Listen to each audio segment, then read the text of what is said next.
ಹಳ್ಳಿಯಲ್ಲಿ ಊರು ಕೇರಿಯಲ್ಲಿ ಮಾಹಿತಿ ನೀಡೋ ಸಾರಥಿ ಝಲಕ್. ಜನಪದ ಸೇವೆಯ ಸಂಸ್ಕೃತಿ ಎಂದು ಹಾಡುತ್ತಿರುವ ಸಾರಥಿ ಝಲಕ್. ಸಾರಥಿ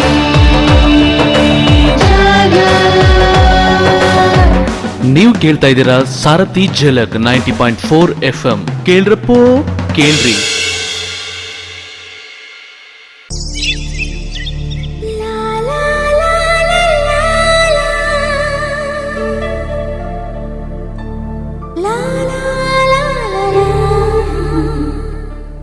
ಹಾಯ್ ಹಲೋ ನಮಸ್ಕಾರ ಸ್ನೇಹಿತರೆ, ಎಂದಿನಂತೆ ನಿಮ್ಮ ನೆಚ್ಚಿನ ಆತ್ಮೀಯ ಗೆಳೆಯ RJ ಸುನಿಲ್ ಮಾಡುವಂತ ನಮಸ್ಕಾರಗಳು. ಹಿರಿಯರಿಗಾಗಿ ಹಿರಿಯರಿಗೋಸ್ಕರ ಪ್ರಸಾರವಾಗ್ತಿರುವಂತಹ ವಿಜ್ಞಾನ ಪ್ರಸಾರ ಪ್ರಾಯೋಜಕತ್ವದ ಅನುಭವ ಕಾರ್ಯಕ್ರಮಕ್ಕೆ ನಮ್ಮೆಲ್ಲರ ಅಚ್ಚುಮೆಚ್ಚಿನ 90.4 FM ನ ನೆಚ್ಚಿನ ಕೇಳಿಗರಿಗೆ ಕಾರ್ಯಕ್ರಮಕ್ಕೆ ಆತ್ಮೀಯದಿಂದ ಸ್ವಾಗತ ಸುಸ್ವಾಗತ ಸ್ನೇಹಿತರೆ. ಇವತ್ತಿನ ಈ ಒಂದು ವಿಶೇಷ ಕಾರ್ಯಕ್ರಮದಲ್ಲಿ ಲೇಖಕಿ, ಸಮಾಜ ಸೇವಕಿ ಹಾಗೂ ನಿವೃತ್ತ ಅಂಗನವಾಡಿ ಮೇಲ್ವಿಚಾರಕರಾದ ಎಸ್ ಗುಣಸಾಗ್ರಿ ನಾಗರಾಜ್ ಅವರು ಇವತ್ತಿನ ಕಾರ್ಯಕ್ರಮದಲ್ಲಿ ನಮ್ಮೊಂದಿಗೆ ಇರ್ತಾರೆ.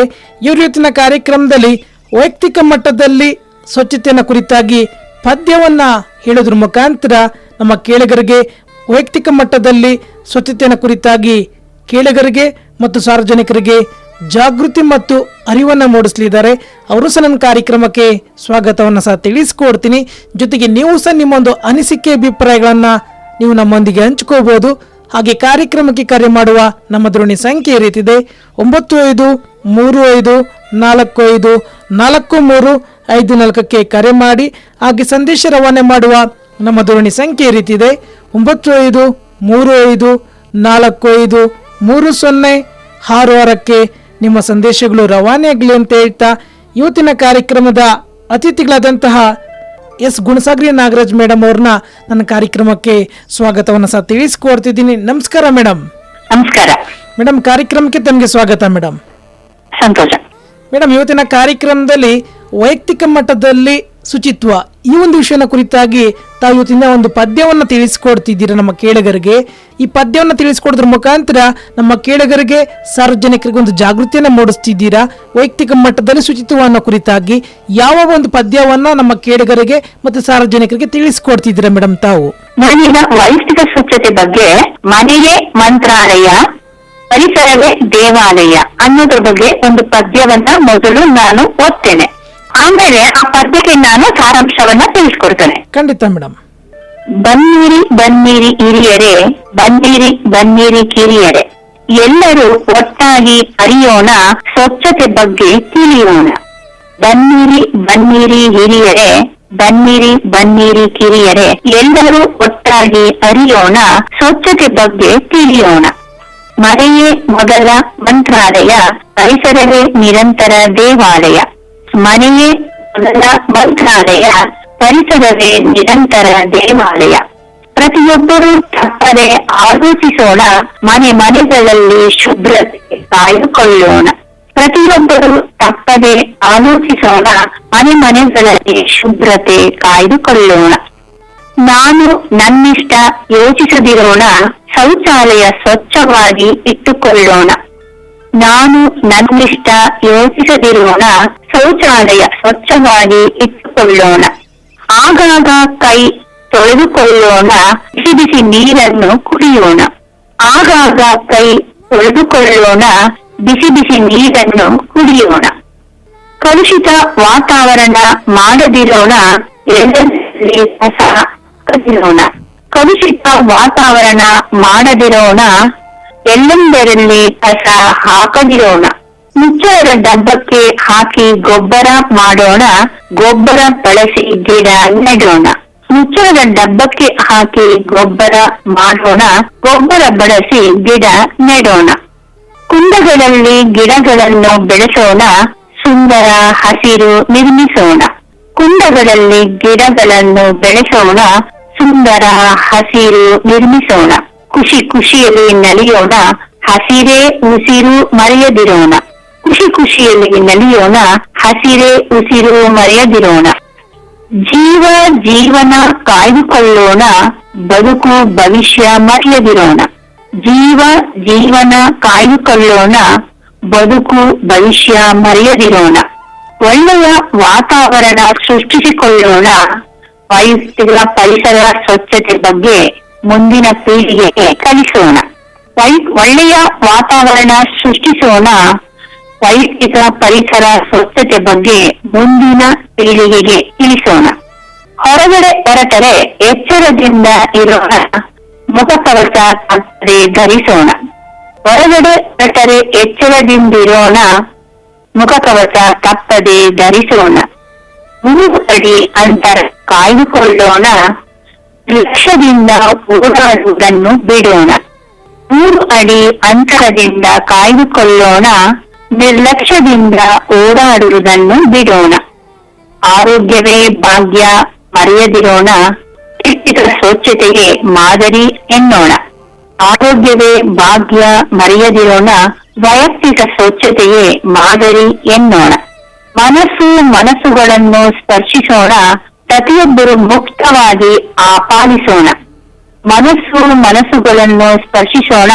ಪ್ರತಿಯೊಬ್ಬರು ಮುಕ್ತವಾಗಿ ಪಾಲಿಸೋಣ. ಸ್ವಚ್ಛ ಭಾರತ ದೇಶ ಆಗಲು ಸಹಕರಿಸೋಣ. ವಿಶ್ವಕ್ಕೆ ಮಾದರಿ ಆಗೋಣ. ಸ್ವಚ್ಛ ಭಾರತ ದೇಶ ಆಗಲು ಸಹಕರಿಸೋಣ. ವಿಶ್ವಕ್ಕೆ ಮಾದರಿ ಆಗೋಣ. ನಮಸ್ತೆ. ಖಂಡಿತ ಅದ್ಭುತವಾದಂತ ಒಳ್ಳೆ ಒಂದು ಪದ್ಯವನ್ನ ತಾವು ಓದಿದ್ರಿ ಮೇಡಮ್. ತುಂಬಾನೇ ಒಂದು ಖುಷಿ ಆಯ್ತು. ತುಂಬಾನೇ ಒಂದು ಅರ್ಥಗರ್ಭಿತವಾದಂತ ಒಂದು ಒಳ್ಳೆ ಪದ್ಯವನ್ನ ಓದಿದ್ದೀರಾ. ಈ ಒಂದು ಪದ್ಯದ ಸಾರಾಂಶದ ಬಗ್ಗೆ ತಿಳಿಸ್ಕೊಡೋದಾದ್ರೆ ಏನ್ ತಿಳಿಸ್ಕೊಡ್ತೀರಾ ಮೇಡಮ್? ಈಗ ನಾನು ಸಾರಾಂಶ ಹೇಳ್ತೀನಿ. ಬನ್ನಿರಿ ಬನ್ನಿರಿ ಹಿರಿಯರೇ, ಬನ್ನಿರಿ ಬನ್ನಿರಿ ಹಿರಿಯರೇ, ಎಲ್ಲರೂ ಒಟ್ಟಾಗಿ ಅರಿಯೋಣ, ಸ್ವಚ್ಛತೆ ಬಗ್ಗೆ ತಿಳಿಯೋಣ. ಒಂದು ಕುಟುಂಬದಲ್ಲಿ ಹಿರಿಯರು ಇರ್ತೀವಿ, ಕಿರಿಯರು ಇರ್ತಾರೆ. ಮಕ್ಕಳು, ಮೊಮ್ಮಕ್ಕಳು, ಹುಡುಗರು, ಹುಡುಗಿ ಎಲ್ಲರೂ ಇರ್ತೇವೆ. ಯುವ ಪೀಳಿಗೆಗಳು ಇರುತ್ತೆ. ಸಾಮಾನ್ಯವಾಗಿ ಒಂದು ಕುಟುಂಬದಲ್ಲಿ ದೊಡ್ಡವರು ಆಗಾಗ ಹೇಳ್ತಾ ಇರ್ತಾರೆ, ವೈಯಕ್ತಿಕ ಸ್ವಚ್ಛತೆ ಬಗ್ಗೆ ಎಚ್ಚರ ಕೊಟ್ಟಿದ್ರೆ, ಎಲ್ಲಂದ್ರಲ್ಲಿ ಓಡಾಡಿ ಮನೇಲಿ ಎಲ್ಲಂದ್ರಲ್ಲಿ ಕಸ ಹಾಕಬೇಡಿ, ಒಂದು ಡಬ್ಬಕ್ಕೆ ಹಾಕಿ ಕೈಕಾಲು ತೊಳ್ಕೊಳ್ಳಿ ಅಂತ ಹೇಳ್ತಾನೆ ಇರ್ತಾರೆ ದೊಡ್ಡವರು.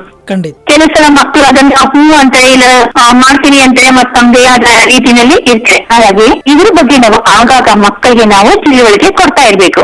ಮೊದಲನೇದಾಗಿ ನಮ್ಮ ಮನೆಗಳಲ್ಲಿ ನಾವು ಮನೆಗಳನ್ನ ಮತ್ತೆ ನಮ್ಮ ಮಕ್ಕಳನ್ನ ಸ್ವಚ್ಛವಾಗಿ ಇಟ್ಕೊಳ್ಳೋದು ಕಲಿಸ್ಕೋಬೇಕು. ಖಂಡಿತ ಅಲ್ವಾ? ಆದ್ರೆ ಅವರು ಹಿರಿಯರು ಮಾತ್ರ ಈ ವಿಷಯದಲ್ಲಿ ಭಾರಿ ಮುಂಜಾಗ್ರತೆ ವಹಿಸ್ತಾರೆ.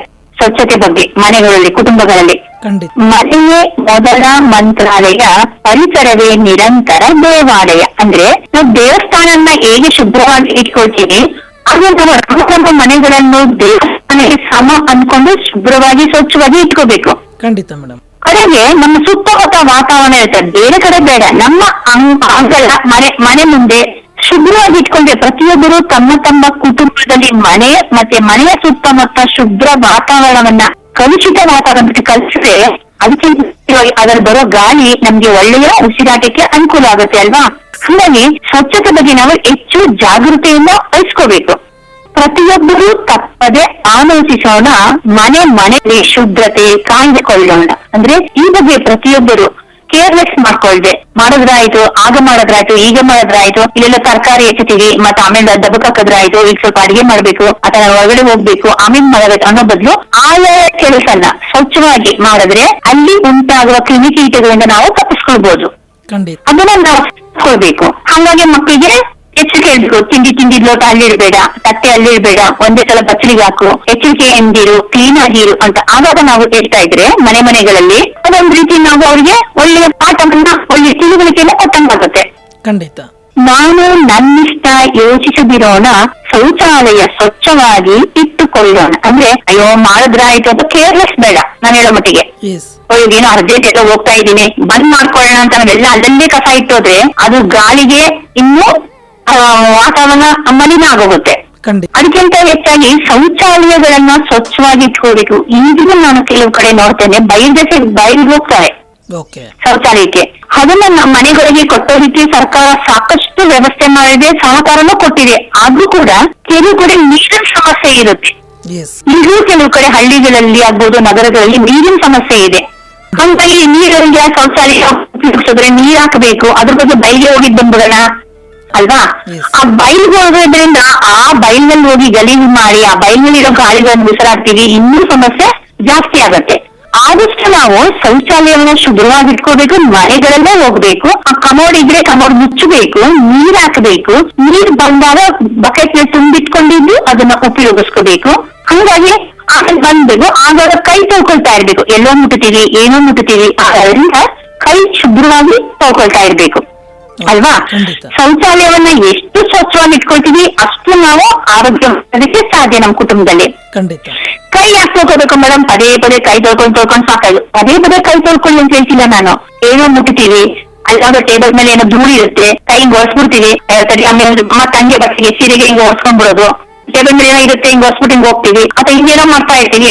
ಅದ್ರ ಬದಲು ಅಲ್ಲಿ ಏನ್ ನಾವು ಸ್ವಚ್ಛ ಮಾಡಿದ್ವಿ ಕೈನ, ಹಾಗಾಗಿ ಕೈನ ತೊಳ್ಕೊಳ್ಬೇಕು. ಸುಮ್ಮನೆ ಕೈ ತೊಳೆಯೋದು ಅಂತಲ್ಲ, ನಾವ್ ಏನ್ ಮುಟ್ಟಿರ್ತೀವಿ ಅದರ ಪರಿಣಾಮದ ಮೇಲೆ ಕೈ ತೊಳ್ಕೊಳ್ತಾ ಇದ್ರೆ ಕೈನ ಕೂಡ ನಾವು ಶುಭ್ರವಾಗಿ ಇಟ್ಕೊಂಡಾಗುತ್ತೆ. ಮತ್ತೊಂದ್ ಕೆಲಸ ಮಾಡೋದಕ್ಕೂ ನಮ್ ಕೈ ಶುಭ್ರತೆ ಬಹಳ ಮುಖ್ಯ ಆಗತ್ತೆ.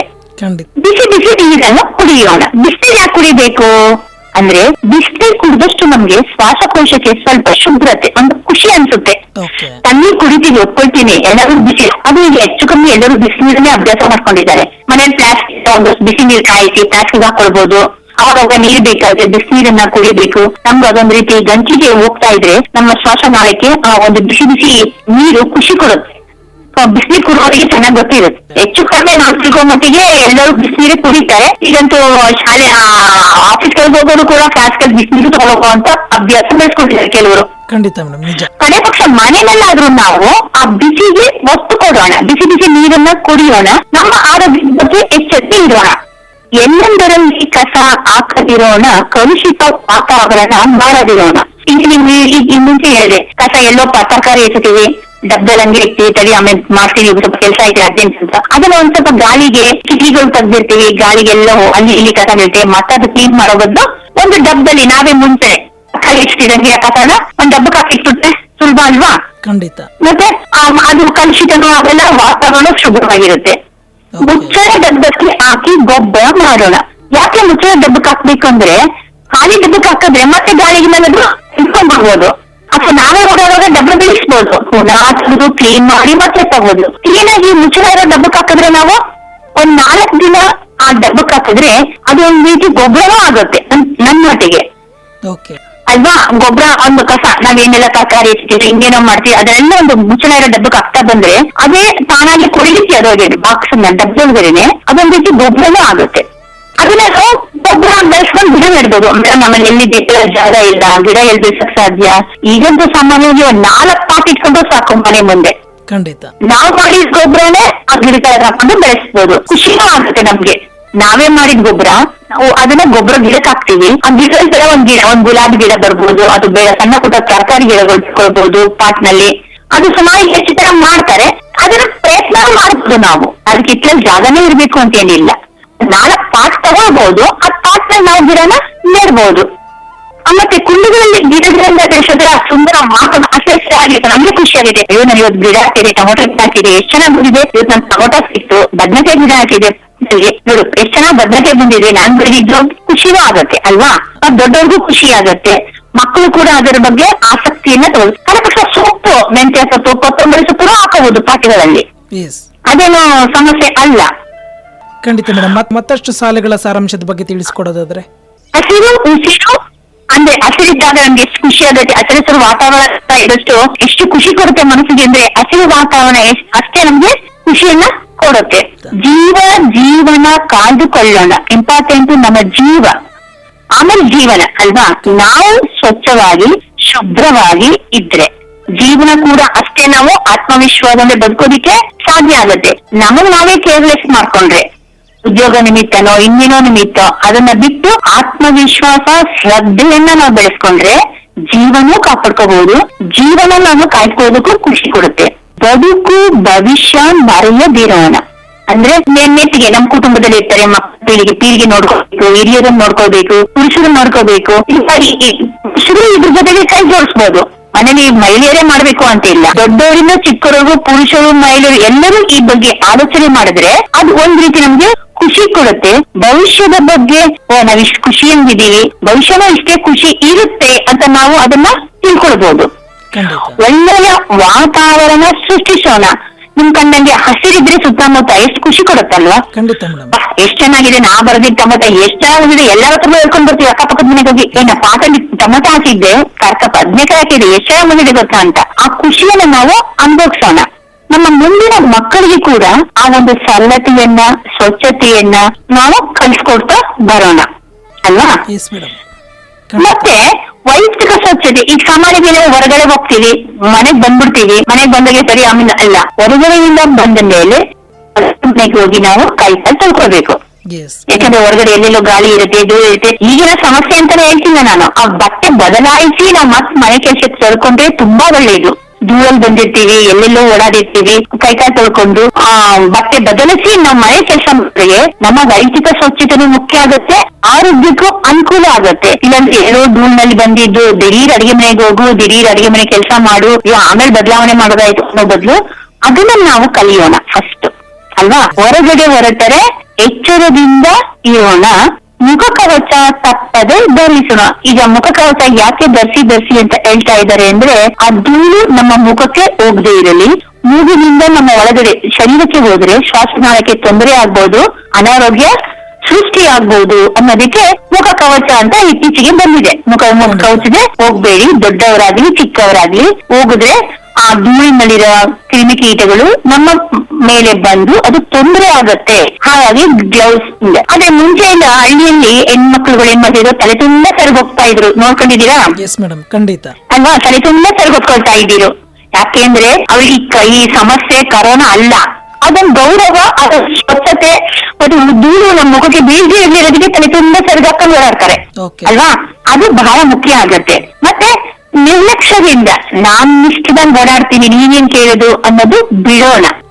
ಫಸ್ಟ್ ಕುಟುಂಬವನ್ನ ಸ್ವಚ್ಛವಾಗಿ ಇಟ್ಕೊಳ್ಳೋಣ. ನಮ್ಮ ಮನೆಯ ಸುತ್ತಮುತ್ತ ಪ್ರತಿ ಮನೆಗಳಲ್ಲೂ ಕುಟುಂಬ ಜೊತೆಗೆ ಸ್ವಚ್ಛವಾಗಿ ಇಟ್ಕೊಂಡಾಗ ನಾವು ಒಳ್ಳೆಯ ವಾತಾವರಣವನ್ನ ಸೃಷ್ಟಿಸೋದಕ್ಕೆ ಸಾಧ್ಯ ಆಗತ್ತೆ.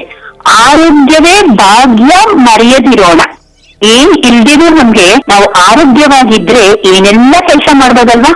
ಖಂಡಿತ ಮೇಡಮ್. ಇಂಪಾರ್ಟೆಂಟ್ ನಮ್ಮಲ್ಲಿ ಆರೋಗ್ಯ ಇದ್ರೆ ಈಗಲೂ ಕೂಡ ನಾವು ಇತ್ತೀಚೆಗೆ ನೋಡ್ತೀವಿ 100 ವರ್ಷದವರು ಎಷ್ಟು ಆರೋಗ್ಯವಾಗಿದ್ದಾರೆ, ಇವ್ರಿಗೆ 105 ವರ್ಷ 108 ವರ್ಷ ಅಂತೀವಿ. ಹೆಂಗಿದ್ರು ಅವರು ಅವರದೇ ಆದ ರೀತಿಯಲ್ಲಿ ಸ್ವಚ್ಛತೆಯನ್ನ, ಶುಭ್ರತೆಯನ್ನ ಕಲ್ತ್ಕೊಂಡಿದ್ದಾರೆ ಅವರು. ಹಂಗಾಗಿ ಅವರು 100 ವರ್ಷ 105 ವರ್ಷ ಆದ್ರೂ ಈಗಲೂ ಅವರು ಗಟ್ಟಿಯಾಗಿ ಮಕ್ಕಳಿಗೆ ತಿಳುವಳಿಕೆ ಹೇಳೋ ಮಟ್ಟಿಗಿದ್ದಾರೆ. ಅದನ್ನ ನಾವು ಕಲಿಬೇಕು. ಮೊದ್ಲು ಶುಭ್ರತೆ, ಸ್ವಚ್ಛತೆ ಬಹಳ ಮುಖ್ಯ. ಅದರಲ್ಲೂ ಕುಟುಂಬದ ಸ್ವಚ್ಛತೆ ಬಗ್ಗೆ ಹೆಚ್ಚು ಇರಕ್ಕೆ ಕೊಡ್ಬೇಕು. ಕುಟುಂಬದ ಜೊತೆಗೆ ಸುತ್ತಮುತ್ತ ಪರಿಸರನ ಕೂಡ ನಾವು ಎಚ್ಚರಿಕೆಯಿಂದ ಕಾಳಜಿ ವಹಿಸ್ಬೇಕು. ಮನಸ್ಸುಗಳನ್ನು ಸ್ಪರ್ಶನ. ಪಕ್ಕದ ಮನೆ ಏನು ನೋಡಿ ಎಷ್ಟು ಚೆನ್ನಾಗಿ ಇಟ್ಕೊಂಡಿದ್ದಾರೆ ಮನೆಯನ್ನ, ನಾನೇ ಯಾಕೆ ಕೇರ್ಲೆಸ್ ಮಾಡ್ತೀವಿ ಅಲ್ವಾ ಅನ್ಕೊಳ್ತೀವಿ. ಎಷ್ಟು ಚೆನ್ನಾಗಿ ಇಟ್ಕೊಂಡಿದ್ದಾರೆ ಇವರು, ನೋಡುವ ಕೆಲ್ಸಕ್ಕೂ ಹೋಗ್ತಾರೆ. ಹಂಗೆ ಆ ರೀತಿ ನಾವು ಇನ್ನೊಬ್ಬರ ಮನಸ್ಸನ್ನ ಗೆಲ್ಲೋ ಮಟ್ಟಿಗೆ ನಮ್ಮ ಕುಟುಂಬವನ್ನ, ನಮ್ಮ ವೈಯಕ್ತಿಕ ಸ್ವಚ್ಛತೆಯನ್ನ ಶುಭ್ರವಾಗಿ ಸ್ವಚ್ಛವಾಗಿ ನಾವು ಇಟ್ಕೊಳ್ಬೇಕು. ಪ್ರತಿಯೊಬ್ಬರು ಈ ಬಗ್ಗೆ ಮುಕ್ತವಾಗಿ ಪಾಲಿಸ್ಬೇಕು, ಆಲೋಚಿಸ್ಬೇಕು, ಯೋಚಿಸ್ಬೇಕು. ನಿರ್ಲಕ್ಷ್ಯ ತರ ಬಿಟ್ಬಿಡ್ಬೇಕು ಅಲ್ವಾ? ಖಂಡಿತ. ನಿರ್ಲಕ್ಷ್ಯ ಬಿಡೋದ್ರಿಂದ ಈ ವೈಯಕ್ತಿಕ ಎಲ್ಲಕ್ಕಿಂತ ಮುಖ್ಯವಾಗಿ ನೀವು ಹೇಳ್ದಂಗೆ ವೈಯಕ್ತಿಕ ಸ್ವಚ್ಛತೆ ಬಹಳ ಮುಖ್ಯ ಕುಟುಂಬದಲ್ಲಿ.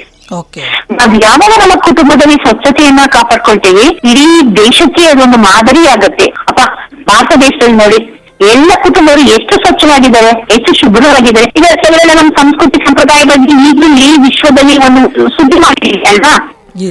ನಮ್ ದೇಶದ್ದು, ಭಾರತ ದೇಶದ ಒಂದು ಸಂಸ್ಕೃತಿ ಬಗ್ಗೆ, ಸುಂದರ ಸಂಸ್ಕಾರದ ಬಗ್ಗೆ ಈಗಲೂ ಖುಷಿ ಇದೆ. ಹಂಗೆ ನಾವು ಸ್ವಚ್ಛತೆ ಬಗ್ಗೆ ಇತ್ತೀಚೆಗೆ ಅಲ್ಲಲ್ಲಿ ಒಂದಷ್ಟು ಸುದ್ದಿ ಇರ್ಬೋದು, ಆದ್ರೆ ನಾವು ಈ ರೀತಿ ವೈಯಕ್ತಿಕ ಸ್ವಚ್ಛತೆ ಬಗ್ಗೆ ಶುಭ್ರವಾಗಿ ಆಲೋಚನೆಯಿಂದ ಮತ್ತೊಂದು ದೇಶದವರು ಭಾರತ ದೇಶ ನೋಡಬ ಕುಟುಂಬಗಳಲ್ಲಿ ಹೊಂದಾಣಿಕೆ ಜೊತೆಗೆ ಸ್ವಚ್ಛವಾಗಿ ಶುಭ್ರವಾಗಿ ಹೇಗೆ ಇಟ್ಕೊಂಡಿದ್ದಾರೆ ಅನ್ನೋದ್ರ ಬಗ್ಗೆ ನಾವು ಯೋಚನೆ ಮಾಡಬೇಕು. ಸ್ವಚ್ಛ ಭಾರತ ದೇಶ ಆಗಲು ಸಹಕರಿಸೋಣ, ವಿಶ್ವಕ್ಕೆ ಮಾದರಿ ಆಗೋಣ ಅಲ್ವಾ?